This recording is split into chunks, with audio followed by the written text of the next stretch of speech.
بسم الله الرحمن الرحيم إن الحمد لله نحمده ونستعينه ونستغفره ونعوذ بالله من شرور أنفسنا ومن سيئات أعمالنا من يهده الله فلا مضل له ومن يضلله فلا هادي له أشهد أن لا إله إلا الله وحده لا شريك له وأشهد أن محمدا عبده ورسوله أوصيكم وإياي أولا بتقوى الله فقد فاز المتقون. السلام عليكم ورحمة الله وبركاته. Dear brothers and sisters, Alhamdulillah, and Alhamdulillah, all praise due to Allah Almighty, who have made things so easy for all of us. We have managed to fast almost 1 week, and we are moving forward to the next week, and the next, and the next. I personally believe, brothers and sisters, that Allah subhanahu wa ta'ala have forgive us for the fast that we have performed for so long. That means for 1 week we have been fasting, and 1 week we have been praying Qiyam Ramadan, because the Prophet ﷺ mentioned, Man sama Ramadana imanan wa ihtisaban ghufira lahu ma taqaddama min zambi. Whoever fasts with the right iman, the right intention, for the sake of Allah and hope for Allah's blessing and mercy, then the Prophet said, he will be forgiven by Allah Rabbul Alameen.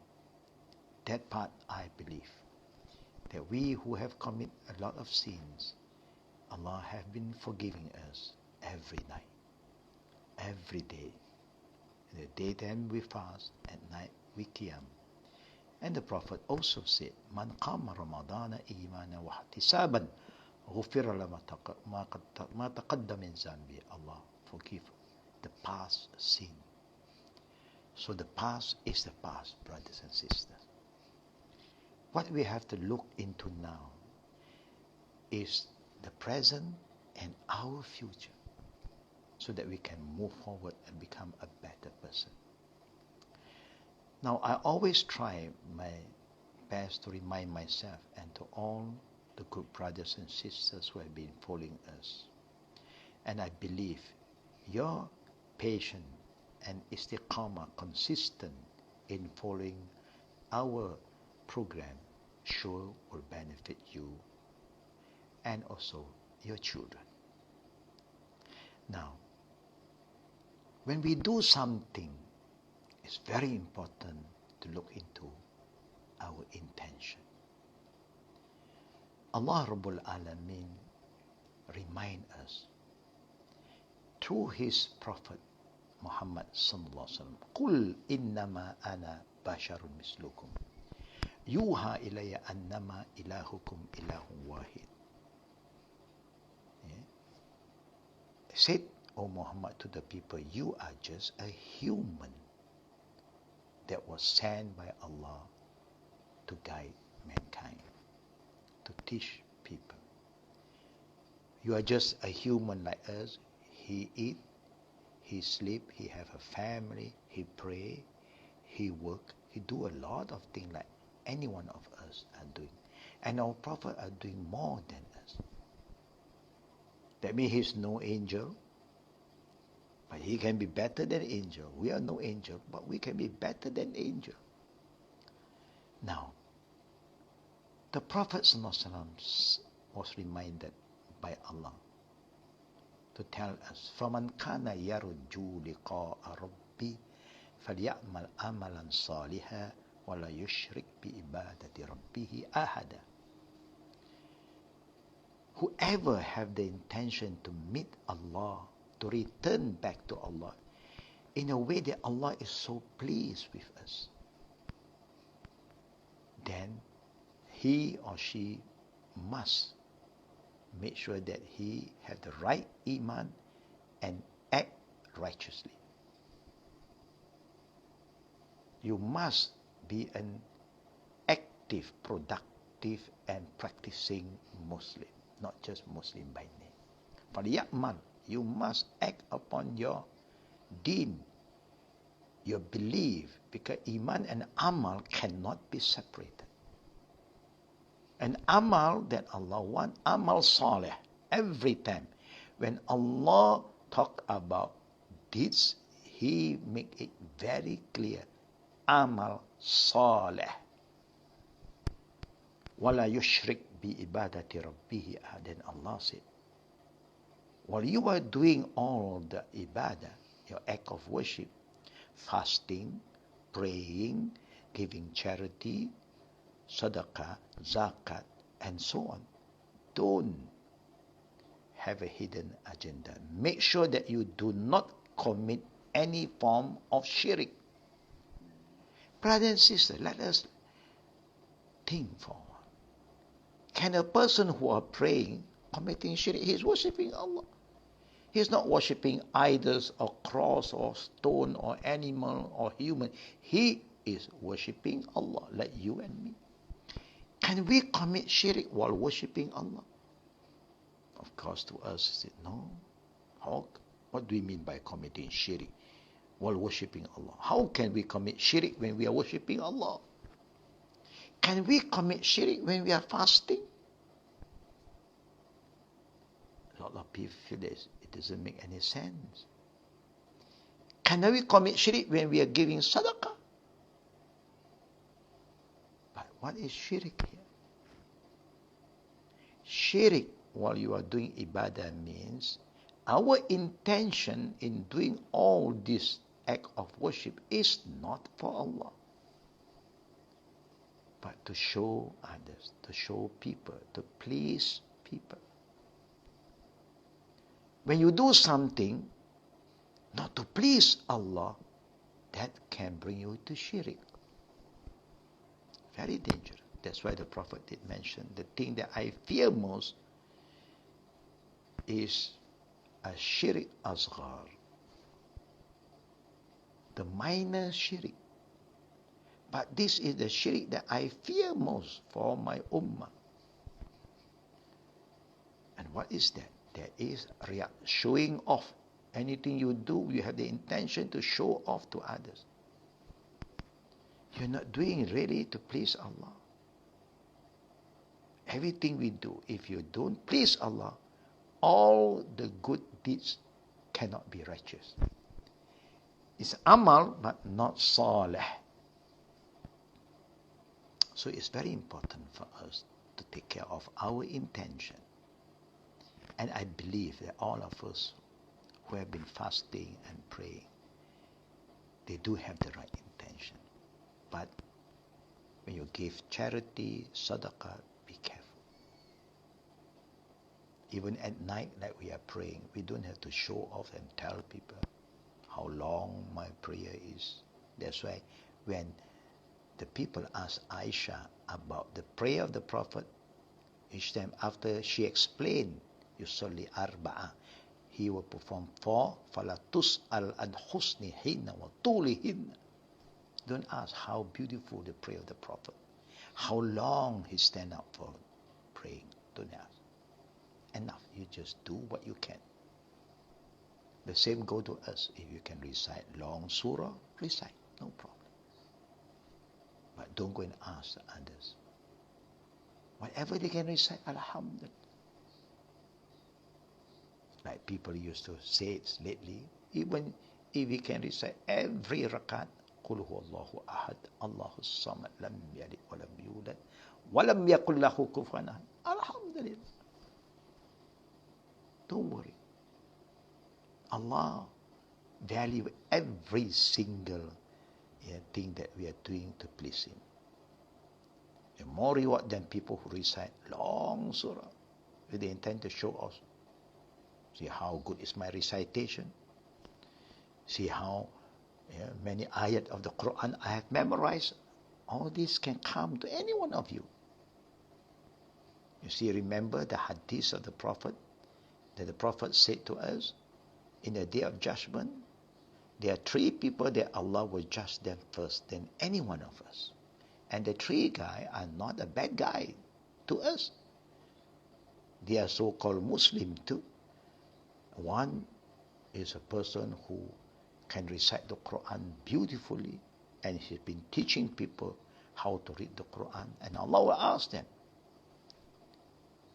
for who do you do all this? When you recite the Quran, you want people to hear your recitation. It's okay. But you do it for who? They said, I do it for you, O Allah. In the hadith, the Prophet said, Allah respond, Kazzabta, you are a liar. And you still want to lie to me? How can you lie to Allah? Allah knows what's in our heart, what's in our mind. What we're thinking now is in the knowledge of Allah. You do it to show to people that you are a beautiful Qari, a Qari who have beautiful voice. You can recite the Quran so beautifully. Sometimes you make people cry when they hear your recitation. But you are doing that to show off. And then the next group, this group, Allah will send him to hellfire. These are not talking about the people who are non-Muslim or people who don't recite Quran. People who recite the Quran also will be thrown into hellfire because of the intention. Number two, a person who have money. Well, Allah asks you, what do you do with the wealth that I have given you? Everything that we have, Allah is the owner. We are just a keeper. We are the trustees. Then he said, oh Allah, I donate here, I donate there, I build masjid, I build musalla, I build madrasa. Allah asks, yeah. Allah knows everything. He don't have to ask, He knows. But He just wants us to admit. But still there are people who think that they can cheat Allah. They say, I do for you, O Allah. He said, Kazzabta. You are a liar. You do it to show off to others that you are a rich person, a very generous person. You have your name here and name there. Khalas. Nothing from Allah. And the third guy is a guy who is a fighter, a warrior, who have engaged in many battles, and Allah will ask him, what do you do with the strength that I've given you? Yeah, I used to go and go against the enemy of Allah. I killed so many bad people who is against the Muslim. No, I went for this jihad, I went for that jihad. Allah said, no, I know. For who are you doing that? He said, for you, Allah. Allah said, Kazzabta. Na'uzubillah. It's not easy, brother and sister. Now tonight, after sharing with all of you about, please look into your heart, your intention. Lately, I've been hearing that there's a lot of people who is very impatient when Ramadan comes, especially when we are in this situation of MCO. We cannot move like how we used to move before. Always stay indoor, in your house, where there's the safest place for everybody. They just cannot control their anger now. They're getting very upset, very angry, very frustrated because of the changes in their life. It's good, brother, but because we are not used to it. Now, I share with you these two hadiths. One is from Abdullah bin Amir bin al-Ash. He narrated that he asked the Prophet, what can I do to save myself from the anger of Allah? Not only we can get angry, Allah also have the right to be angry with us. But His mercy always overrules His anger. He is telling us in Hadith Qudsi, He have the right to be angry to anybody. Because we have been committing sin, very disobedient to Him, but He still show His mercy to all of us. He still provide for us. He still prolong our life. He can just take our life anytime. When we disobey Him, He can just punish us. But no, He still gives you what you want. Then the Prophet said to him, La taqdam. Allah Akbar. Don't get angry. That's how you can save yourself from the anger of Allah. It's very important, brothers and sisters. It's up to us now to control, to manage our anger. We know everybody have this feeling, especially when we're young. Oh, and we get so upset, and then we just dare not even express our anger outside. We know that we have the elders in front of us. You show your anger, they'll show you a double anger.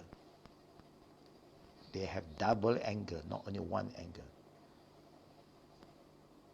And then Abu Hurairah also said, the second hadith, a man came to the Prophet and asked the Prophet for advice.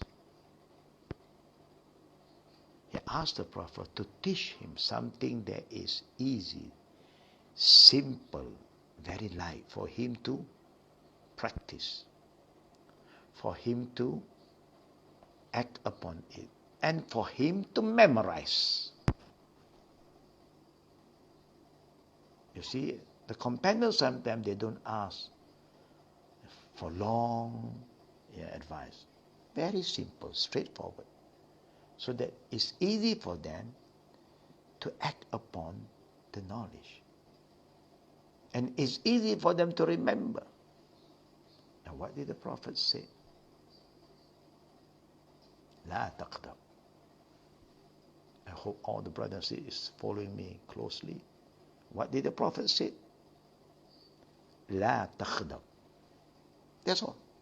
He asked again, any more? La taqdam. Any more? La taqdam. 3 times. What is that? Don't get angry. Don't be angry. The anger is there. Control. Istighfar, astaghfirullah, astaghfirullah. Don't let the shaitan work you up. Control. Brothers and sisters, is that easy? La taqdam. Can you memorize this saying of the Prophet? And that's how the companion become a better person. Whatever the Prophet said to them, immediately they try their level best to follow. Allahu Akbar. Sami'na wa ta'na. They hear the Prophet say something, they will try their best to obey. We always want to please our feeling, our desire, more than to follow the Prophet sallallahu alaihi wasallam. Remember, I did mention maybe earlier, normally in my class, I always remind my student that the Prophet ﷺ who loved us so much, Allah who loved us so much, then the Prophet ﷺ said, Kullu ummati yadkhuluna al-jannah. All my ummah will go to paradise. This is what we are aiming for. We are fasting, we are praying, we give charity, all this because we love Allah. We want to have good ending.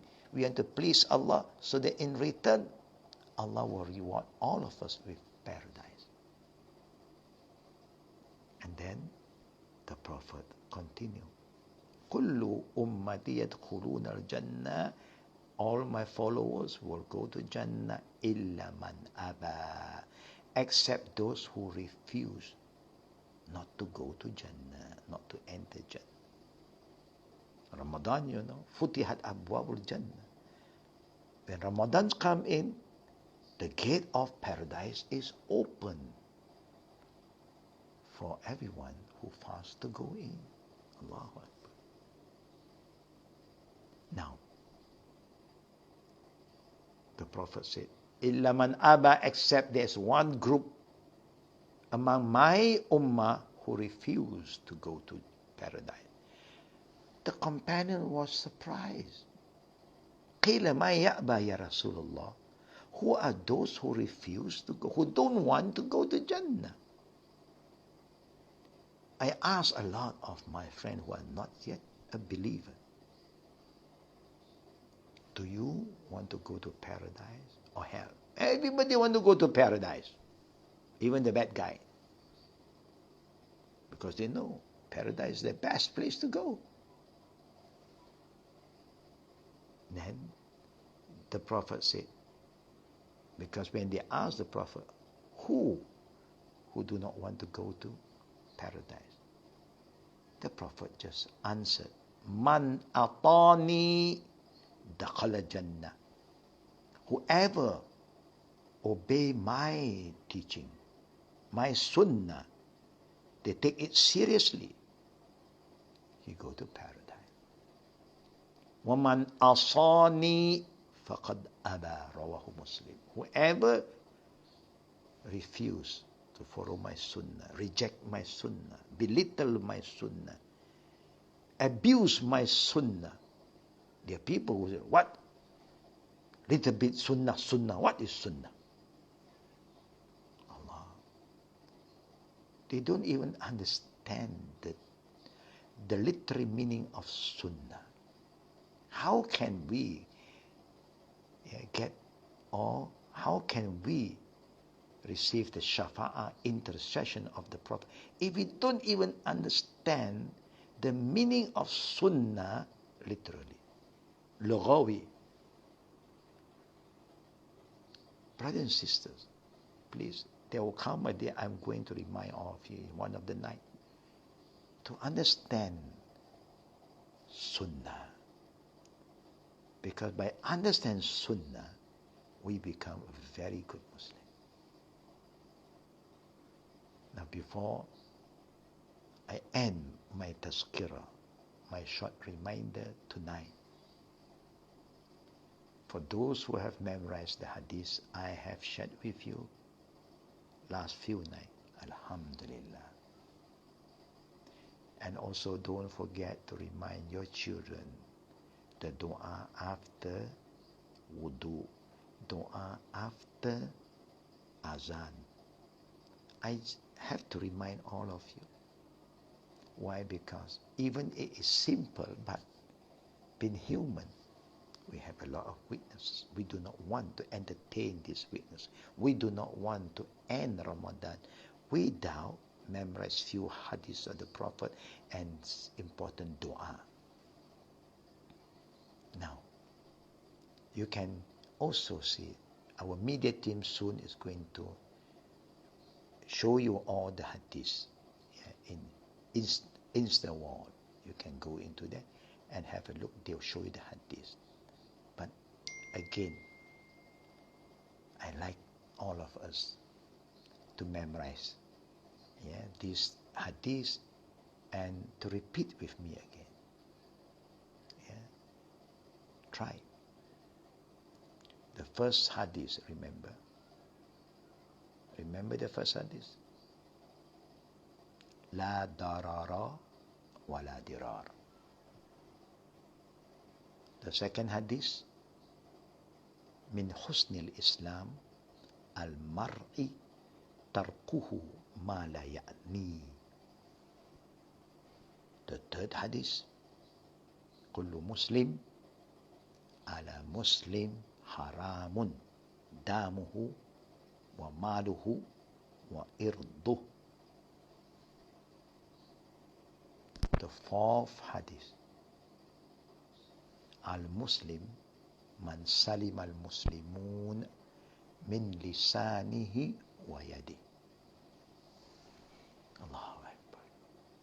I love this hadith because it reminds me, it helped me to be a better person, to control my tongue, to control my hand, in writing anything, in typing anything that may cause harm to others.